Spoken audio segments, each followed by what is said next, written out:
আহোম ৰজাই যে তেখেত ইয়ালৈ আহিব লাগে, তেখেত জল থল, তেতিয়াহ'লে দোলাত আহক বোলো দোলাত নুঠে, তেতিয়াহ'লে হাতীত আহক বোলো হাতীতো নুঠে, তেতিয়াহ'লে ঘিলাখোৱা নৌকাত আহক, ঘিলাখোৱা নৌকাত যেতিয়া গ'ল, যোৱাত এতিয়া ৰজাই দেখি বৰ সন্তোষ পালে। সন্তোষ পোৱাত তেতিয়া ৰজাই এটা বস্তু সুধিলে যে গোসাঁই আপোনাক কোনে জানে কোনে মানে? মহাৰাজ আমাক কোনে জানিব কোনে মানিব? চুকৰ ভেকুলী চুকৰ ম'হ সেইসকলেহে আমাক জানে। সেইসকলেও আমাক জানে, আমিহে গোসাঁইক নেজানো। গোসাঁইক কি বস্তু আপোনাৰ দৰকাৰ আমাক বিচাৰক, আমি দিয়া হ'ব। এতিয়া এটা বস্তুৱে কি বস্তু বিচাৰিলে যে মহাৰাজ আপুনি দিব খুজিছে যদি আমাৰ এইখিনি বস্তুহে দৰকাৰ, ভক্ত বস্তুৱে গল মেলি নাম ল'ব পৰা হ'ব লাগে, ভক্তসকল য'ত ত'ত ফুৰিব পৰা হ'ব লাগে, ভক্তৰ কাৰণে আমাক খোলা দিব লাগে। তেতিয়া বোলো আজিৰ পৰা আমি ভক্তক খোলা দিয়া হৈছে। তেতিয়া নামঘৰ মণিকূট ডাঙৰকৈ সাজি দবা কাঁহ বৰতাল বজাই নাম ল'ব পৰা হৈছে। ভকতসকল য'ত ত'ত ফুৰিব পৰা হৈছে। ভকতৰ পোচাক হ'ল এইটোৱেই, আপোনালোকে যিটো পোচাক পিন্ধি আহিছে এই পোচাকটো পিন্ধি গোটেই পৃথিৱী ভ্ৰমণ কৰক, ক'তো চিয়াপি মেলতৰীয়ে বেগটোত হাত নিদিয়ে। তাত কি থাকিব? চেলেং কাপোৰখন থাকিব, ধুতিখন গামোচাখন, বেগটোত ভকতৰ বস্তু সম্পত্তি সিমানেই। সেই সম্পত্তিখিনি যদি আপুনি পৃথিৱী ভ্ৰমণ কৰিবলৈ যায়, ক'তো চিয়াপি মেলতৰীয়ে ভকতক দিগদাৰ নকৰে। আৰু কথা ক'ব জানিলে তেওঁলোকে গাড়ীত লৈ যাব, গাড়ীয়ে য'ত ত'ত পঠিয়াই দিবলগীয়া হ'লে পঠিয়াই দিব। তেওঁলোকে ক'তো ভকতক দিগদাৰ নকৰে। ভকতৰ এইটো পৰিৱেশ। ভকতৰ পৰিৱেশটো গৃহস্থী মানুহৰো আগৰ চুলি ৰাখে, টিকনি ৰাখে, ফুল নিমালি ল'বৰ কাৰণে। এতিয়া সেইবোৰ নাইকিয়া হ'ল। এতিয়া লৈছে কোনে? মিচিঙে লৈছে। মিচিঙে নামঘৰবোৰ তৈয়াৰ কৰিছে, তালৈ আমাৰ গোসাঁই ভকতক মাতিছে। আমি গোসাঁই ভকত গৈ তাত আসন প্ৰতিষ্ঠা কৰিছোঁ।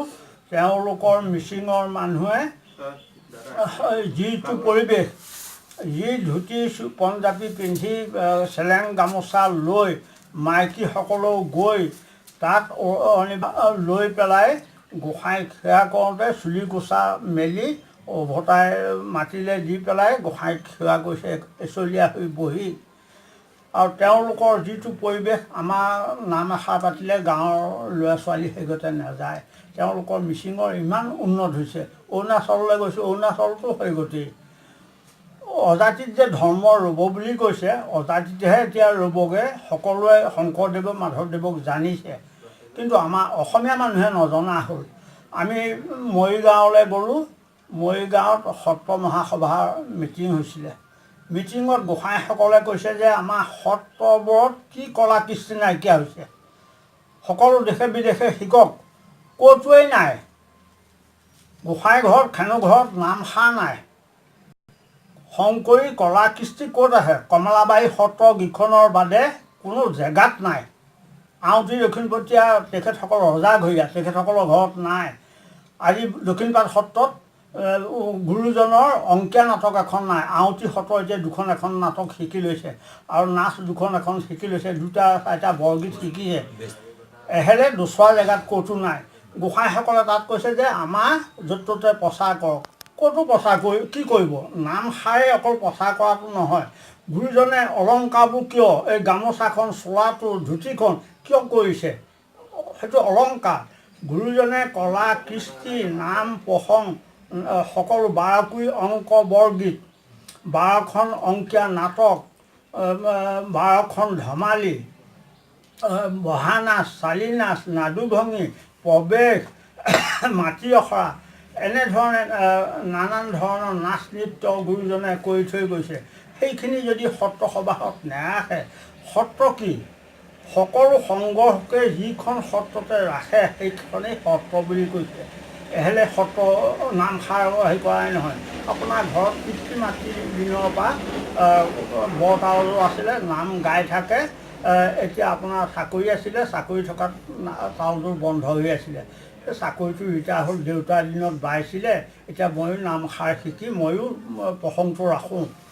আপুনিও সেই তালযোৰ বজাইছে হয়তো বুলি আপোনাৰখন ঘৰ সত্ৰ নহয় গোসাঁই হেৰি বাছ এটা কৰিছে কৰি সেইখনেই সত্ৰ বুলি কৈছে সেইখন সত্ৰত কি নাচ নৃত্য আছে নাচ নৃত্য কলা কৃষ্টি য'ত থাকে সেইখিনিয়ে হ'ল সত্ৰ প্ৰথম ভাওনা ক'ত তৈয়াৰ হৈছিলে প্ৰথম ভাওনা ক'ত তৈয়াৰ হৈছিলে যেতিয়া সাগৰ মন্থন কৰে সাগৰ মন্থন কৰোঁতে দেৱতা দৈত্যই সাগৰ মন্থন কৰিছিলে তাৰ পাছত অমৃত নি পেলাই বিতৰণ যেতিয়া কৰাৰ পাছত দেৱতাসকলক অমৃত দিলে দৈত্যসকলক খুৰা দিলে খুৰা দিয়াৰ পাছত সেইখিনি কাজিয়া পচাল হৈ হেৰি হৈ গ'ল ৰাহুক দুদোষৰ কৰিলে কৰাত চন্দ্ৰৰ ওচৰৰ পৰা হেৰিয়া ব্ৰহ্মাৰ ওচৰৰ পৰা ব্ৰহ্মাই কৈছে চন্দ্ৰ সূৰ্যকে তুমি গিলিবা তাৰপাছত সেই ভাওনাখন দেৱতাসকলে পাতিলে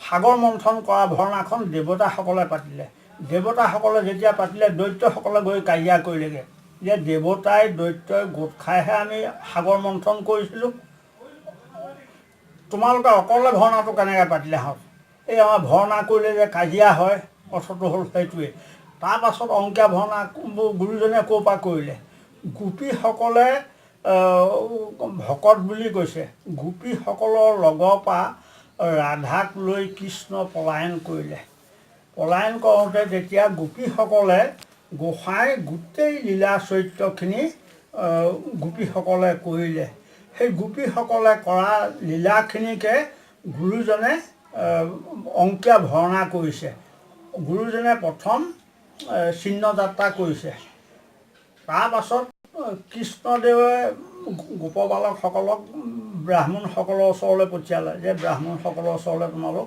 প্ৰসাদ বিচাৰি যোৱাহঁত ব্ৰাহ্মণসকলে প্ৰসাদ নিদিলে গোপবালককো গালি শপনি পাৰিলে গোসাঁইকো বেয়া কথা কোৱাত তেতিয়া তেওঁলোক গুচি গ'লগৈ গুচি যোৱাত গোসাঁইক গৈ ক'লেগৈ যে তোমালোক পত্নীসকলৰ ওচৰলৈ যোৱাহঁতচোন পত্নীসকলৰ ওচৰত গোসাঁই কথা যেতিয়া ক'লেগৈ কোৱাত পত্নীসকলে ক'ব নোৱাৰা হৈ টালি টোপোলা বান্ধি লৈ আহিল এজনী বাটতে ধৰি মাৰিলে এজনী ঘৰৰ ভিতৰতে দুৱাৰ মাৰি ৰাখিলে সেইজনীও ঘৰৰ ভিতৰতে মৰিল সেই পত্নীয়ে প্ৰসাদ গোসাঁইকে গোপবালককে দিয়াৰ কাৰণে পত্নীৰ প্ৰসাদ সেইখনো গুৰুজনে ভাওনা কৰিছে 12শ অংকীয়া নাটকৰ ভিতৰতে সেইখনো পত্নীৰ প্ৰসাদ গোপীসকলৰ পৰাহে গুৰুজনে ভাওনাখিনি কৰিছে 12শ অংকীয়া নাটক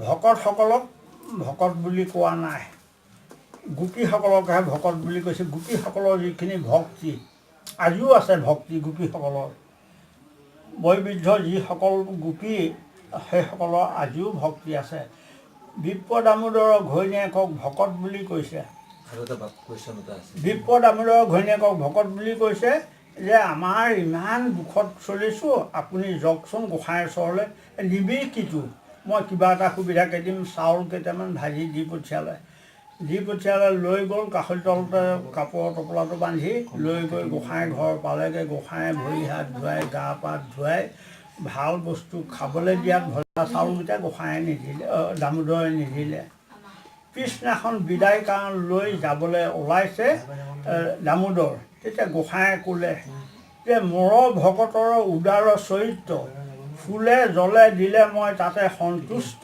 অভক্তই নানান দ্ৰব্য দিলেও মই তাত অসন্তুষ্ট মোৰ ভকতে কি বস্তু দি পঠিয়াইছে তুমি দিয়া নাই কেলে তেতিয়া কাষলি তলৰ পৰা টোপোলাটো উলিয়াই দিলে টোপোলাটো খুলি এগাল মাৰিলে ইগাল মাৰিবলৈ ইটো হাতলৈ লওঁতে লক্ষীয়ে হাতত ধৰিলে আৰু খাবলৈ দিলে গোসাঁয়ে কি ভাবিলে দৰিদ্ৰ ব্ৰাহ্মণ মই কিবা দিওঁ যদি মোক পাহৰে এই পেলাই কি হ'ব তথাপিও মোৰ ভকত আকৌ বিচাৰি পঠিয়াইছে মোৰ ভকতৰ বাঞ্ছা মই পূৰণ কৰিবলগীয়া হ'ল খাই থাকোঁতে ঐশ্বৰ্য বিভূতি বিপ্ৰ দামোদৰৰ ঘৰত দামোদৰৰ ঘৈণীয়েকক সকলো দিলে বিপ্ৰ দামোদৰে বিদায় কাৰণ লৈ গ'ল বাটত তেওঁ ভাবি চিন্তি গৈছে যে গোসাঁয়েও মোক একো নুসুধিলে আৰু ময়ো একো সুধিবলৈ নহ'ল এতিয়া মাইকী মানুহক মই কি বুলি ক'মগৈ এতিয়া বিপ্ৰ দামোদৰ গৈ ঘৰ চিন হেৰাই তেওঁ যাবলৈ ধৰোঁতে ঘৈণীয়েকে আগবঢ়াই আনিলেগৈ আগবঢ়াই আনি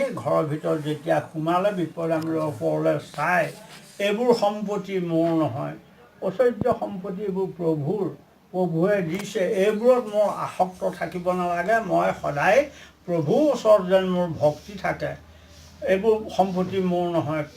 সেই বিপ্ৰ দামোদৰে কৈছে, এক নিমিষৰ ভিতৰত বিপ্ৰ দামোদৰৰ ঐশ্বৰ্য সম্পত্তি হ'ল। এক নিমিষৰ ভিতৰত বলি ৩ ত্ৰৈলোক্য গ'ল আৰু হৰিশ্চন্দ্ৰ ৰজাৰ সকলো গ'ল, চাণ্ডালত বিক্ৰী যাবলগীয়া হ'ল আৰু ঘৈণীয়েকক বামুণক বিক্ৰী কৰিবলগীয়া হ'ল।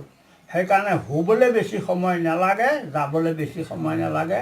সকলো প্ৰভুৰ কৃপা। গুৰুজনে কলা কৃষ্টি এইবোৰ সকলো নাচ নৃত্য দি থৈ গৈছে, সকলো শিকি বুজি ল'ব লাগে। আৰু বিদেশৰ মানুহে আহি সত্ৰত শিকি নাচ বাগ কৰি তেওঁলোকে আঁতৰত প্ৰচাৰ কৰিছে, কিন্তু আমাৰ অসমীয়া মানুহে সেইখিনি শিক্ষা ল'বলৈ বৰ আগ্ৰহ কৰা নাই। তেওঁলোকে আহি পেলাই সৈজন সেয়া মাইকী মানুহ, সৈটো কেঁচুৱা ল'ৰা তেওঁ ওচৰত থৈ তেওঁ নাচ শিকিছে, খোল শিকিছেহি, নাচ নৃত্য, অংকীয়া ভাওনা তেওঁলোকে শিকিছে। গুৰু আসনৰ কথা অলপ ক'ব। গুৰু আসনখন ৰাম নাম গুপ্ত কৰিলে, সেয়ে গুপ্ত কৰিলে যে সেয়া প্ৰভু আপোনাৰ নাম লৈয়ে সকলো জীৱ উদ্ধাৰ হৈছে। আমাক কোনো পূজা সেৱা নচলা হ'ল। পূজা সেৱা চলিবৰ কাৰণে আমাৰ এটা উপায় বিচাৰি অহা হৈছে। আমাক চিন্তিয়ে সকলো জীৱ উদ্ধাৰ হোৱাত তেওঁলোকৰ অসন্তুষ্ট হ'ল, তোমালোকৰ সন্তুষ্ট হওক। এতিয়া সেয়া আগম শাস্ত্ৰ কৰা হওক। বোলো আগম শাস্ত্ৰনো কোনে কৰিব? শিৱই কৰক। শিৱই ক'লে প্ৰভু আপোনাৰ বাক্য নাৰাখিলেও দোষ হ'ব, ৰাখিলেও অমোচন পাতকত পৰিব লাগিব। তেতিয়াও শিৱক আগম শাস্ত্ৰ কৰিবলৈ আদেশ কৰিলে। শিৱই আগম শাস্ত্ৰ কৰিলে। আগম শাস্ত্ৰ কৰি সকলো প্ৰজাসকলক, দেৱতাসকলক দি দিলে, সকলো মানুহক বিলাই দিলে। বিলাই দিয়াত শিৱৰ কি হ'ল? কুষ্ঠ ৰোগ হ'ল। কুষ্ঠ ৰোগ হৈ এফালৰ পৰা চব চিকি ভাগি গ'ল। যোৱাত ভগৱন্তৰ ওচৰ পালেগে। প্ৰভু আপোনাক ঢাকি আগম শাস্ত্ৰ কৰা মোৰ এনে অৱস্থা, বোলো তোমাক সহস্ৰ নাম দিছোঁ, সহস্ৰ নাম জপ কৰা। তেতিয়া সহস্ৰ নাম জপ কৰাত গাৰ কুষ্ঠৰোগখিনি ভাল হ'ল। কুষ্ঠৰোগখিনি ভাল হোৱাত তেতিয়া কপালত এডোখৰ ঘাঁ থাকিল। কপালত এডোখৰ ঘাঁ থাকিল। আকৌ ভগৱন্তৰ ওচৰত পালেগে, প্ৰভু আপোনাৰ সহস্ৰ নাম লৈ এই গাৰ এইখিনি ভাল হ'ল আৰু এইখিনি ভাল হোৱা নাই। বোলো এইকণ তুমি এনেকৈ এচাৰি পেলাই দিয়াচোন। এনেকৈ এচাৰি পেলাই দিলে এই ওপৰৰ ছালটো এৰাই গ'ল, নকৰাটো এৰাই গ'ল।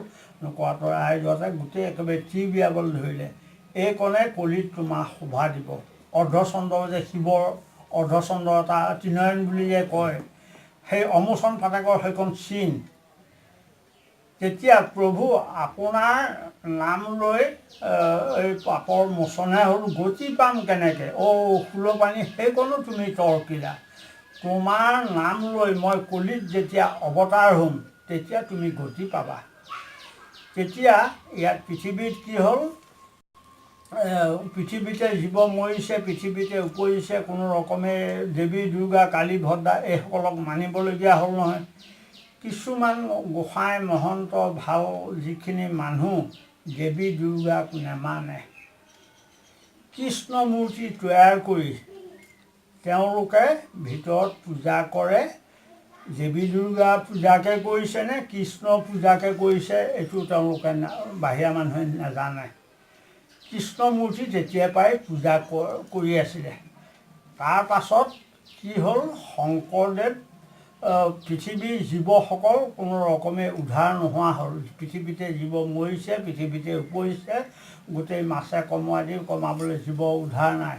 তেতিয়া নিৰঞ্জন ব্ৰহ্মৰ ওচৰত 12জন বৈষ্ণৱ, 14জন পাৰিষদ, 6জন ভকত এইসকলে ভগৱন্তৰ ওচৰত তুতি প্ৰাৰ্থনা কৰিলে। তুতি প্ৰাৰ্থনা কৰাত নিৰঞ্জন ব্ৰহ্মই ক'লে যে আমি গ'লে শুদ্ধ ধৰ্ম নিব পৰা নহ'ব, নিৰাকাৰ ব্ৰহ্ম যাব লাগিব। নিৰাকাৰ ব্ৰহ্ম গ'লেহে শুদ্ধ ধৰ্ম নিব পাৰিব। নিৰাকাৰ ব্ৰহ্মৰ ওচৰ পালেগৈ। পোৱাত তুতি প্ৰাৰ্থনা কৰাত এতিয়া ন্যায়কাৰ ব্ৰহ্মই বাক্য কৰিলে যে বাৰু আমি যোৱা হ'ব পাছতহে সিজন আগবাঢ়ক। এই বাৰু বুলি কোৱা শব্দটো বৰপেটাত আপুনি আশীৰ্বাদ দিলে নহয়, ভকতসকলে বাৰু বুলি বৰপেটাত আশীৰ্বাদত দিয়ে ন্যায়কাৰ ব্ৰহ্মই কোৱা শব্দটো। যেতিয়া নিৰঞ্জন ব্ৰহ্মৰ ওচৰলৈ পঠিয়াই দিলে, নিৰঞ্জন ব্ৰহ্মৰ ওচৰত তুতি প্ৰাৰ্থনা কৰাত নিৰঞ্জন ব্ৰহ্ম প্ৰায় দুজন পুৰুষ বাহিৰ হৈছে, এজন গৌৰাং বৰং, এজন শ্যাম মৰ্কট, এজন কৃষ্ণ, এজন বলভদ্ৰ। বলভদ্ৰই কৃষ্ণক সুধিলে যে তোমাৰনো ক'ত জন্ম ধাৰণ কৰা যাব, কি শাস্ত্ৰ নিয়া যাব, কি ভক্তি নিয়া যাব। এতিয়া কৃষ্ণই কৈছে যে মই আলি পুখুৰীত কুসুম্বৰ ভূঞা ঔৰসে সত্য সন্ধ্যা আই গৰ্ভত জন্ম ধাৰণ কৰা হ'ব। দশম কীৰ্তন শাস্ত্ৰ নিয়া হ'ব, শ্ৰৱণ কীৰ্তন ভক্তি নিয়া হ'ব, 4 অস্ত্ৰ যোগেৰে 3 অস্ত্ৰ কৰি কলিত লোকসকলৰ জীৱ তৰণৰ বস্তু দিয়া হ'ব। কৃষ্ণদেৱে কি আনিছিলে? শংখ চক্ৰ গদা পদ্ম। শংকৰদেৱে কি আনিছিলে? গছৰ গুটি, গছৰ বাকনি, গছৰ বাঁহ জেং, গৰু মুঠ। এই 4 অস্ত্ৰ যোগেৰে 3 অস্ত্ৰ কৰি গছৰ বাকনি কাগজ কৰি তাত গৰু মুঠে শিলিখা গুটিয়ে 1 অস্ত্ৰ কৰিলে, বাঁহ জেং কলম কৰিলে, শাস্ত্ৰ লিখি কলিত লোকসকলৰ জীৱ তৰণৰ বস্তু তেখেতে বৈকুণ্ঠৰ পৰা আনিছে। তেতিয়া কৃষ্ণই বলভদ্ৰক সুধিলে যে তোমাৰনো ক'ত জন্ম ধাৰণ কৰা যাব, কি শাস্ত্ৰ নিয়া যাব, কি ভক্তি নিয়া যাব।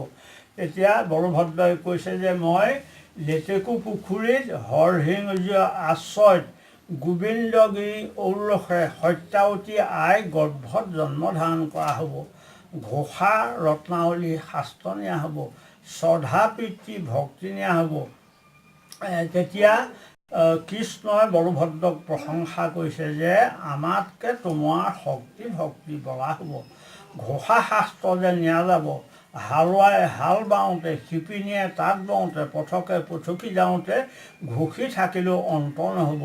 ৰত্নাৱলী যে নিয়া যাব পৃথিৱীৰ পৰা বৈকুণ্ঠলৈ, সেই লতাত ধৰি জীৱসকল উদ্ধাৰ হ'ব। তেতিয়া মাধৱদেৱে সেইটো ক'লে। তেতিয়া শংকৰদেৱ সত্য সন্ধ্যা আই গৰ্ভত জন্ম, মধ্যৰাতি জন্ম হোৱাৰ লগে লগে 1000 বন্তি চাটকৈ নুমাই পৰিছে, দেৱী মূৰ্তি কাটি হৈ পৰিছে, বাদ্যভণ্ড সকলো বাজি উঠিছে, সুগন্ধ বতাহ বলিছে, গছ গছনি মাছ মগৰ সকলোৱে আনন্দ কৰিছে। পৃথিৱীত ঈশ্বৰৰ অৱতাৰ হৈছে, ঈশ্বৰৰ সংগত সকলো ভক্ত হ'ব, ভক্তৰ সংগত আমি তৰিবলৈ পাম, সকলোৱে আনন্দ কৰিছে। তেতিয়া ৰজাই দলৈ দলপতিসকলক মতাই আনি চোৱা চিতা কৰিছে যে এইখিনি কি অমংগল হৈছে। তেতিয়া দলৈ দলপতিসকলে চোৱা চিতা কৰি যে মহাৰাজ এইটো কোনো অমংগল নহয়, সুমংগল প্ৰকাশ হৈছে। দেৱী মূৰ্তিয়ে এতিয়া প্ৰকাশ কৰিব নোৱাৰে, আৰু বন্তি 1000 বন্তি যে চাটকৈ নুমাই পৰিব, বন্তিয়েও প্ৰকাশ কৰিব নোৱাৰে। এতিয়া যিজন অৱতাৰ হৈছে এইজনৰ সন্তেহে সকলো প্ৰকাশ হ'ব। আৰু বাদ্যভণ্ডবোৰ যে বাজি উঠিছে, বাদ্যভণ্ড বাজি উঠিছে, এই ঈশ্বৰৰ অৱতাৰ হৈছে, ঈশ্বৰৰ সংগত ভক্ত হ'ব, ভক্তই নাম প্ৰসংগত বাদ্যবোৰ বাজিবলৈ পাব। সেইকাৰণে বাদ্যবোৰে আনন্দ কৰিছে, গছ গছনি মাছ মগৰ সকলোৱে আনন্দ কৰিছে যে ঈশ্বৰৰ সংগত ভক্ত হ'ব, ভক্তই আমাক ভোজন কৰিব, ভোজন কৰিলে আমাৰ এই গছ গছনি বৃক্ষ জন্মৰ পৰা আমি মুক্ত হ'ম। সেইকাৰণে সেই সকলো আনন্দ কৰিছে। শংকৰদেৱ অৱতাৰ হোৱাৰ লগে লগে সেইখিনি গোটেই সেইখিনি হৈছে। শংকৰদেৱৰ 3 দিনৰ দিনাখনেই মাতৃয়েক পৰলোকখিনি হ'ল। সত্য সন্ধ্যাই কিয় পৰলোক হ'বলগীয়া হ'ল? শংকৰদেৱে পূৰ্বত দৈৱকীয়ে কৃষ্ণক জন্ম দিলে, যশোদাই পালন কৰিলে। যশোদাই পাছত ভাবিলেগৈ যে মোৰ পুত্ৰ নহয়, সেইটো তেওঁ সেইটো পালে যে মই পালনহে কৰিলোঁ, মই জন্ম দিবলৈ নাপালোঁ। জন্ম দিবলৈ তেওঁ বাঞ্ছা কৰিলে বাঞ্ছা কৰাত তেওঁ সেই সত্যসন্ধ্যা হৈ পেলাই তেওঁ জন্ম দিলেহি দৈৱকীয়ে কি কৰিলে যে মই জন্মহে দিলোঁ মই পালন কৰিবলৈ নাপালোঁ মই পালন কৰিবলৈ পোৱা হ'লে তেতিয়া দৈৱকী আহি খেৰসুঁতী আই হ'লহি খেৰসুঁতী আই হৈ পেলাই শংকৰদেৱক তুলি তালি ডাঙৰ দীঘল পোহপালন দিলে আৰু শূৰ্পণখাই আহি পেলাই কুজি হৈ কৃষ্ণ ৰাম লক্ষ্মণক বৰণ কৰিবলৈ নাপালে বৰণ কৰিবলৈ নোপোৱাত তেওঁ আশাটো থাকি তেতিয়া তেওঁ আহি কুজি হ'লহি কুজি হৈ কংসলে সদায় চন্দন নি থাকে চন্দন নি থাকোঁতে সেইদিনা কংসই কৃষ্ণ বলভদ্ৰক আনি মালৰ সতে মৰাবলৈ হেৰি কৰা তেতিয়া কুজিয়ে কৃষ্ণ বলভদ্ৰক পাই চন্দন অৰ্চন কৰিলে অৰ্চন কৰাত কুজিয়ে কৃষ্ণই সাৱতা মাৰি ধৰাত সুন্দৰ ৰূপৱতী কন্যাজনী হৈ পৰিল কুজিৰ মনোবাঞ্ছা পূৰণ হ'ল আগৰ শূৰ্পণখা আছিলে এইখিনি শংকৰ অৱতাৰৰ কথা